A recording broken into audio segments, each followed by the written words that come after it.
ಮಾಜಿ ಮುಖ್ಯಮಂತ್ರಿ ಕುಮಾರಸ್ವಾಮಿಗೆ ಭೂ ಅಕ್ರಮ ಉರುಳಾಗ್ತಾ ಇದ್ದು ಅಂದು ಸಿಎಂ ಸಿದ್ದು ಇಂದು ಕೇಂದ್ರ ಸಚಿವ ಕುಮಾರಸ್ವಾಮಿ ಸರದಿ.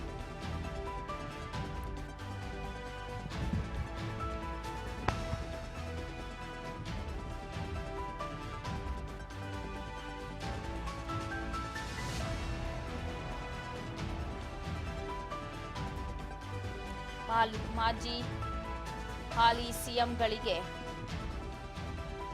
ಭೂಕಂಟಕ. ಅವತ್ತು ಕುಮಾರಸ್ವಾಮಿ ಅವರಿಗೆ ಭೂಕಂಟಕ ಇತ್ತು, ಇವತ್ತು ಸಿದ್ದರಾಮಯ್ಯನವರಿಗೆ 14 ಸೈಟ್ಗಳ ಕಂಟಕ. ಇವತ್ತು ಮಾಜಿ ಸಿಎಂ ಕುಮಾರಸ್ವಾಮಿ ಅವರಿಗೆ ಒತ್ತುವರಿ ಜಾಗದಲ್ಲಿ ತೆಂಗು ಅಡಿಕೆಯನ್ನ ಬೆಳೆದಿದ್ದಾರಂತೆ ದಟ್ಟವಾಗಿ. ಕುಮಾರಸ್ವಾಮಿ ಅವರು ಕೇತಗಾರನ ಹಳ್ಳಿಯಲ್ಲಿ 14 ಎಕರೆಗೂ ಹೆಚ್ಚು ಜಾಗ ಒತ್ತುವರಿ ಮಾಡಿಕೊಂಡಿರೋ ಆರೋಪ ಇದೆ.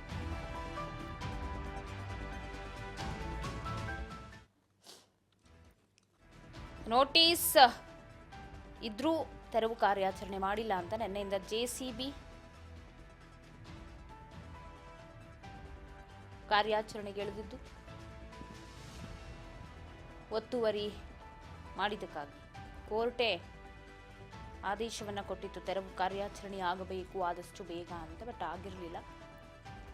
ಇದೀಗ ನಿನ್ನೆಯಿಂದ ಮಾಜಿ ಮುಖ್ಯಮಂತ್ರಿಯವರ ಬಿಡದಿಯ ಕೇತಗಾರನಹಳ್ಳಿಯ 14 ಎಕರೆ ಜಾಗ ನೋಡಿ, ಅವ್ರದ್ದು 14 ಸೈಟು, ಇವ್ರದ್ದು 14 ಎಕರೆ.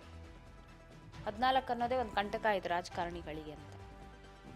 ಅದು ಮುಖ್ಯಮಂತ್ರಿಗಳ ವಿಚಾರದಲ್ಲಿ ಇವ್ರಿಗೂ 14 ಎಕರೆಯ ಸೈಟ್ ಉರುಳಾಗ್ತಾ ಇದೆ.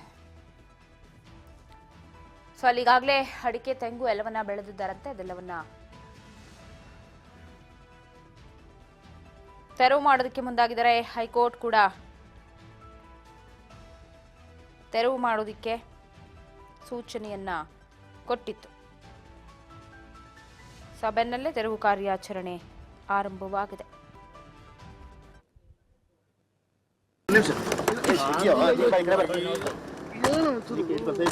ನಾನು 40 ವರ್ಷದಿಂದ ತಗೊಂಡಂತ ಇವತ್ತು ನಡೀತಾ ಇರತಕ್ಕಂತ ನಡವಳಿಕೆಗಳಿದೆಯಲ್ಲ, ಕಾನೂನಿನ ವ್ಯಾಪ್ತಿಗಳಿಗೆ ಹೋರಾಟ ಮಾಡ್ತಾರೆ. ಯಾರು ಏನು ಗಾಬರಿ ಆಗಬೇಕಾಗಿಲ್ಲ.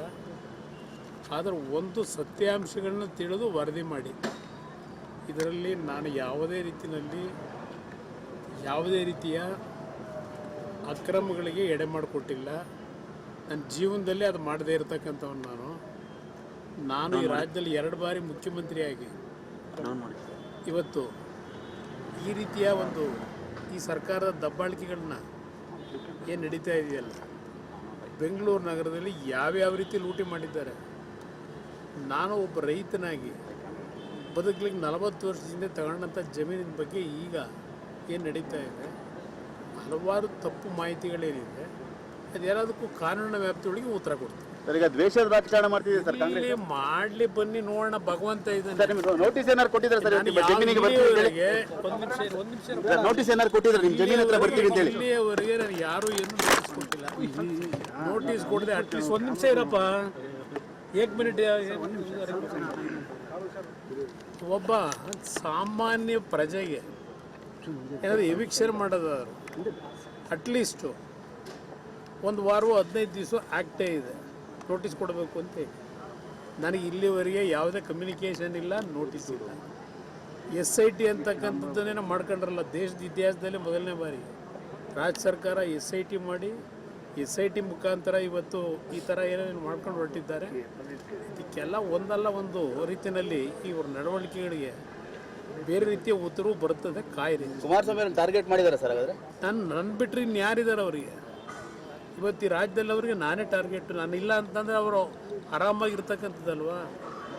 ಅದರಿಂದ ಇವತ್ತು ಅವ್ರಿಗೆ ಇರ್ತಕ್ಕಂಥದ್ದೇ ನನ್ನ ಮೇಲೆ. ಇವತ್ತು ಹಲವಾರು ರೀತಿಯಲ್ಲಿ ಯಾವ್ಯಾವ ರೀತಿಯಲ್ಲಿ ಇದು ನಡೀತಾ ಇದೆ ಅದನ್ನೆಲ್ಲ ಸೂಕ್ಷ್ಮವಾಗಿ ಗಮನಿಸಿದ್ದೇನೆ. 40 ವರ್ಷದ ಹಿಂದೆ ತೆಗೆದುಕೊಂಡಂಥ ಈ ಭೂಮಿ 100 ಬಾರಿ ತನಿಖೆ ಆಗಿರಬೇಕು. ನಡೀತಾನೆ ಇದೆ 40 ವರ್ಷದಿಂದ.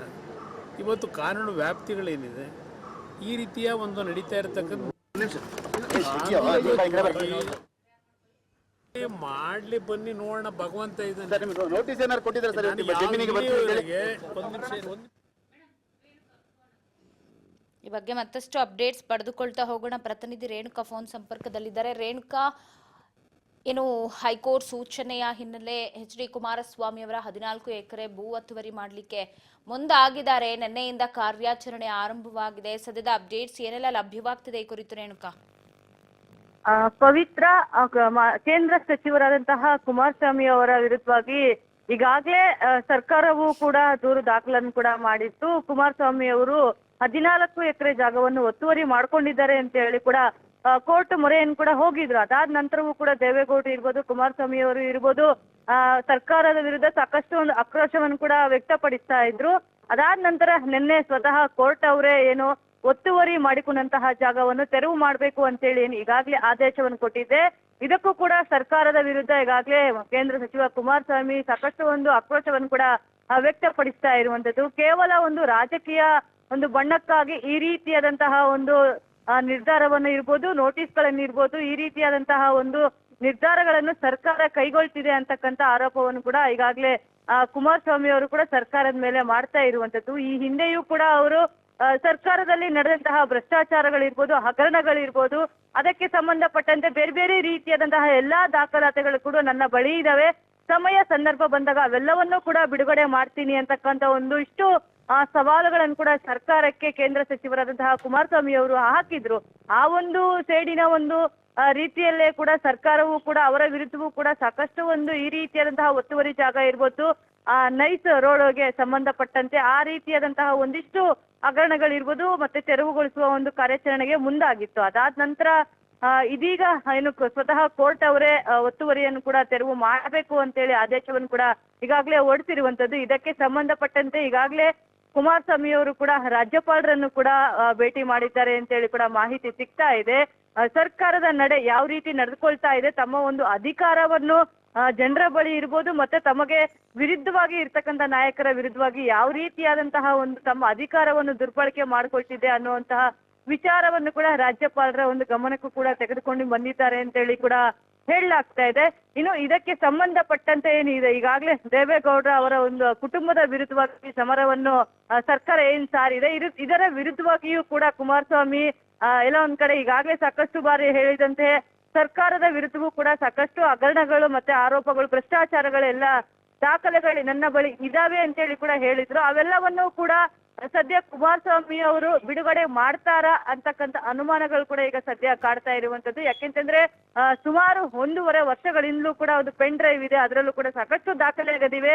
ಪ್ರಮುಖವಾಗಿ CM ಸಿದ್ದರಾಮಯ್ಯ ಅವರ ಪುತ್ರ ಯತೀಂದ್ರ ಅವರ ವರ್ಗಾವಣೆ ವಿಚಾರಕ್ಕೆ ಸಂಬಂಧಪಟ್ಟಂತೆ ಎಲ್ಲಾ ದಾಖಲಾತಿಗಳು ನನ್ನ ಬಳಿ ಇವೆ ಅಂತಕ್ಕಂಥ ಒಂದು ಬಾಂಬನ್ನು ಕೂಡ ಸಿಡಿಸಿದ್ರು. ಆ ಒಂದು ನಿಟ್ಟಿನಲ್ಲೂ ಕೂಡ ಈಗ ಏನು ಸದ್ಯ ಕೋರ್ಟ್ ನೋಟಿಸ್ ನೀಡಿರುವಂತದ್ದು, ಈ ಒಂದು ವಿಚಾರಕ್ಕೂ ಕೂಡ ಕುಮಾರಸ್ವಾಮಿ ಅವರು ಸರ್ಕಾರದ ವಿರುದ್ಧ ಏನೆಲ್ಲ ದಾಖಲೆಗಳನ್ನು ಅವರು ವಶಪಡಿಸಿಕೊಂಡಿದ್ದಾರೆ ಅವೆಲ್ಲವನ್ನು ಕೂಡ ಬಿಡುಗಡೆ ಮಾಡುವ ಸಾಧ್ಯತೆಗಳು ಕೂಡ ಸಾಕಷ್ಟಿದೆ. ಜೊತೆಗೆ ಏನು ಈಗಾಗಲೇ ಬಿಜೆಪಿ JDS ನಲ್ಲಿ ಇರ್ತಕ್ಕಂಥ ಒಂದಿಷ್ಟು ಕಾರ್ಯಕರ್ತರು ಕೂಡ ಸಾಕಷ್ಟು ಒಂದು ಸರ್ಕಾರದ ವಿರುದ್ಧ ಆಕ್ರೋಶವನ್ನು ಕೂಡ ವ್ಯಕ್ತಪಡಿಸ್ತಾ ಇರುವಂತದ್ದು. ಇದರ ಸರ್ಕಾರದ ವಿರುದ್ಧವೂ ಕೂಡ ಎಲ್ಲ ಒಂದ್ ಕಡೆ ಹೋರಾಟಗಳನ್ನು ಕೂಡ ಮಾಡ್ಬೇಕು ಅಂತ ಹೇಳಿ ಕೂಡ ತೀರ್ಮಾನ ತೆಗೆದುಕೊಂಡಿರುವಂತದ್ದು. ಮುಂದಿನ ದಿನಗಳಲ್ಲಿ ಸರ್ಕಾರದ ವಿರುದ್ಧ ಉಗ್ರವಾದ ಹೋರಾಟವನ್ನು ಮಾಡಿ ಯಾವ ರೀತಿ ತಮ್ಮ ಅಧಿಕಾರ ದುರ್ಬಳಕೆ ಮಾಡ್ಕೋತಾ ಇದ್ದಾರೆ ಅನ್ನೋತಕ್ಕಂಥ ವಿಚಾರವನ್ನು ಪ್ರಸ್ತಾಪ ಮಾಡಿ ರಾಜ್ಯಪಾಲರಿಗೆ ದೂರು ಸಲ್ಲಿಸುವ ಮೂಲಕ ಪ್ರತಿಭಟನೆ ಮಾಡಿ ಸರ್ಕಾರದ ವಿರುದ್ಧ ಮತ್ತಷ್ಟು ಆಕ್ರೋಶ ವ್ಯಕ್ತಪಡಿಸುವ ಸಾಧ್ಯತೆಗಳು ಕೂಡ ಹೆಚ್ಚಾಗಿದೆ. ಪವಿತ್ರ, ರೇಣುಕಾ ಅವರು ಹೇಳ್ತಾ ಇದ್ರು ಈಗೇನು 14 ಎಕರೆ ಒತ್ತುವರಿ ವಿಚಾರ ಇದೆ, ಇದು SIT ಸಂಬಂಧ ಪಡೋದೇ ಇಲ್ಲ, ಇಲ್ಲಿ SIT ಬರುತ್ತೆ ಅಂತಂದ್ರೆ ಇದು ಸರ್ಕಾರನೇ ಮಾಡ್ತಾ ಇರೋ ಪಿತೂರಿ, ಇದು ರಾಜಕೀಯ ದ್ವೇಷಕ್ಕಾಗಿ ಮಾಡ್ತಾ ಇರೋದು. ಈ ಜಮೀನ್ ತಗೊಂಡೆ ನಾನು 10, 15, 20 ವರ್ಷ ಆಗಿದೆ, ಆಗಿಲ್ಲದ ಒತ್ತುವರಿ ಈಗ ಯಾಕೆ ಬಂತು ಅನ್ನೋ ಪ್ರಶ್ನೆಯನ್ನ ಕೂಡ ಮಾಡ್ತಾ ಸರ್ಕಾರದ ಮೇಲೆ ನೇರ ಹೊಣೆಯನ್ನ ಹಾಕ್ತಾ ಇದ್ದಾರೆ. ಖಂಡಿತವಾಗ್ಲು ಪವಿತ್ರ, ಅವರು ಮೊದಲಿನಿಂದಲೂ ಕೂಡ ಎಲ್ಲ ಒಂದ್ ಕಡೆ ಸರ್ಕಾರ ವರ್ಸಸ್ ದೇವೇಗೌಡರ ಕುಟುಂಬ ಅನ್ನೋ ಒಂದು ರೀತಿಯಲ್ಲೂ ಕೂಡ ಪ್ರಸ್ತುತ ರಾಜಕಾರಣ ಶುರುವಾಗಿದೆ ಅಂತಕ್ಕಂಥ ಅನುಮಾನಗಳು ಕೂಡ ಸಾಕಷ್ಟು ಕಾಡ್ತಾ ಇವೆ. ಯಾಕೆಂತಂದ್ರೆ ಕಳೆದ ಒಂದು ಉಪಚುನಾವಣೆಯಲ್ಲಿ ಚನ್ನಪಟ್ಟಣದಲ್ಲಿ ನಡೆದಂತಹ ಒಂದಿಷ್ಟು ಘಟನೆಗಳಿರ್ಬೋದು, ಅಲ್ಲಿ JDS ಅಭ್ಯರ್ಥಿ ಸೋಲು ಕಂಡಿರಬಹುದು, ಮತ್ತೆ ಆ ಒಂದು ಚುನಾವಣಾ ಸಂದರ್ಭದಲ್ಲೂ ಕೂಡ ಕುಮಾರಸ್ವಾಮಿ ಅವರು ನೀಡಿದಂತಹ ಭರವಸೆಗಳಿರ್ಬೋದು, ನೀರಾವರಿ ಯೋಜನೆ, ಮೇಕೆದಾಟು, ಈ ರೀತಿಯಾದಂತಹ ಅನೇಕ ಭರವಸೆಗಳನ್ನು ಕೂಡ ನೀಡಿದ್ರು.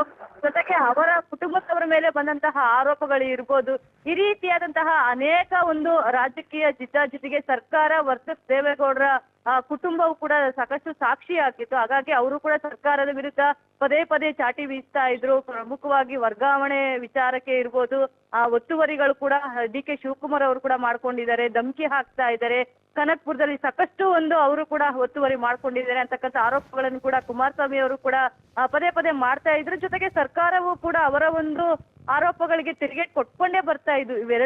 ಇಬ್ಬರ ಒಂದು ಬಡಿದಾಟ ನೋಡ್ತಾ ಹೋದ್ರೆ ಇಬ್ಬರಿಗೂ ಕೂಡ ಎಲ್ಲ ಒಂದ್ ಕಡೆ ರಾಜಕೀಯ ಬಿಟ್ಟು ಅವರ ಒಂದು ವೈಯಕ್ತಿಕ ವಿಚಾರಗಳನ್ನೇ ಟಾರ್ಗೆಟ್ ಮಾಡಿ ಈ ರೀತಿಯಾದಂತಹ ರಾಜಕೀಯವನ್ನು ಕೂಡ ಮಾಡ್ಕೊಳ್ತಾ ಇದ್ದಾರೆ ಅಂತ ಹೇಳಿ ಕೂಡ ಹೇಳಲಾಗ್ತಾ ಇದೆ. ಮೊನ್ನೆ ನಡೆದಂತಹ ಬಜೆಟ್ ಗಳಲ್ಲೂ ಕೂಡ ಇರ್ಬೋದು, ರಾಜ್ಯಕ್ಕೆ ಎಲ್ಲೋ ಒಂದ್ ಕಡೆ ಕೇಂದ್ರ ಸಚಿವರು ಸಾಕಷ್ಟು ಒಂದಿಷ್ಟು ಬೆನಿಫಿಟ್ಸ್ ಕೊಡುವ ಸಾಧ್ಯತೆಗಳು ಕೂಡ ಸಿಗಬಹುದು ಅಂತಕ್ಕಂಥ ಒಂದು ಭರವಸೆಯಲ್ಲಿ ಕೂಡ ಇದ್ರು. ಅದನ್ನು ಕೂಡ ಕೇಂದ್ರ ಒಂದು ಬಜೆಟ್ ಅನ್ನು ಕೂಡ ಸಚಿವರು ಎಲ್ಲೋ ಒಂದ್ ಕಡೆ ಸಮರ್ಥನೆಯನ್ನು ಕೂಡ ಮಾಡ್ಕೊಂಡ್ರು. ಅದಾದ ನಂತರವೂ ಕೂಡ ಅವರ ವಿರುದ್ಧವೂ ಕೂಡ ಸರ್ಕಾರದಲ್ಲಿ ಇರ್ತಕ್ಕಂಥ ಒಂದಿಷ್ಟು ಸಚಿವರು ಮತ್ತೆ ಸಿಎಂ ಸಿದ್ದರಾಮಯ್ಯ ಅವರು ಕೂಡ ಅವರ ವಿರುದ್ಧವೂ ಕೂಡ ಸಾಕಷ್ಟು ಒಂದು ಆಕ್ರೋಶವನ್ನು ಕೂಡ ವ್ಯಕ್ತಪಡಿಸ್ತಾ ಇದ್ರು. ಇದೇ ರೀತಿಯಾದಂತಹ ಪದೇ ಪದೇ ಒಬ್ಬರ ಮೇಲೆ ಒಬ್ರು ಆರೋಪ ಪ್ರತ್ಯಾರೋಪಗಳನ್ನು ಮಾಡ್ಕೊಂಡೇ ಹೋಗ್ತಾ ಇದ್ರು. ಇದು ಪ್ರಮುಖ ಘಟ್ಟ ಅಂತಾನೆ ಹೇಳ್ಬೋದು. ಇದೀಗ ಅವ್ರಿಗೆ ನೋಟಿಸ್ ಕೊಟ್ಟಿರುವಂತದ್ದು ಇರ್ಬೋದು, ಅವರು ಈಗಾಗಲೇ ತೆರವು ಮಾಡುವ ಒಂದು ಉದ್ದೇಶದಿಂದ ಕೂಡ ಈಗಾಗಲೇ ಎಲ್ಲ ಸಚಿವರು ಕೂಡ ಹೇಳ್ತಾ ಇರುವಂತದ್ದು, ಅವರು ಒತ್ತುವರಿ ಮಾಡ್ಕೊಂಡಿರುವುದು ಕೂಡ ಎಷ್ಟು ಸತ್ಯನೋ ಅಷ್ಟೇ ಸತ್ಯವಾಗಿ ಅವರು ತೆರವು ಕೂಡ ಮಾಡ್ಲೇಬೇಕು ಅಂತಕ್ಕಂಥ ಒತ್ತಾಯವನ್ನು ಸರ್ಕಾರದಲ್ಲಿ ಇರ್ತಕ್ಕಂಥ ಸಚಿವರು ಕೂಡ ಮಾಡ್ತಾ ಇರುವಂತದ್ದು. ಇನ್ನು ಇದಕ್ಕೆ ಸಂಬಂಧಪಟ್ಟಂತೆ ಕಾನೂನು ಹೋರಾಟಕ್ಕೂ ಕೂಡ ಮುಂದಾಗುವ ಸಾಧ್ಯತೆಗಳು ಕೂಡ ಹೆಚ್ಚಾಗಿರುವಂತದ್ದು ಕುಮಾರಸ್ವಾಮಿ ಅವರು. ಯಾಕೆಂತಂದ್ರೆ ಅವರು ಈಗಾಗಲೇ ಹೇಳಿರೋ ಸ್ಪಷ್ಟನೆಯನ್ನು ಕೂಡ ಕೊಟ್ಟಿರುವಂತದ್ದು, ಅದು ಸುಮಾರು 15-20 ವರ್ಷದಿಂದ ನಾವು ಕೊಂಡುಕೊಂಡಂತಹ ಒಂದು ಜಮೀನು ಆಗಿರೋದು, ಯಾವುದೇ ರೀತಿಯಾದಂತಹ ಒತ್ತುವರಿ ಮಾಡ್ಕೊಂಡಿಲ್ಲ. ಕೇವಲ ಒಂದು ದುರುದ್ದೇಶದಿಂದ ಸರ್ಕಾರ ಈ ರೀತಿಯಾದಂತಹ ಒಂದು ಆರೋಪವನ್ನು ಮಾಡ್ತಾ ಇದೆ, ನೋಟಿಸ್ ಅನ್ನು ಕೊಡಿಸ್ತಾ ಇದೆ ಅಂತಕ್ಕಂತ ಒಂದು ತಿರುಗೇಟು ಕೊಡುವ ಮೂಲಕ ಈಗಾಗಲೇ ಒಂದಿಷ್ಟು ಕಾನೂನು ಹೋರಾಟವನ್ನು ಕೂಡ ಮಾಡ್ತೀನಿ ಅಂತಕ್ಕಂಥ ಎಚ್ಚರಿಕೆಯನ್ನು ಕೂಡ ಕುಮಾರಸ್ವಾಮಿ ಅವರು ನೀಡಿರುವಂತದ್ದು. ಪವಿತ್ರ, ಥ್ಯಾಂಕ್ ಯು ರೇಣುಕಾ ಮಾಹಿತಿಗಾಗಿ.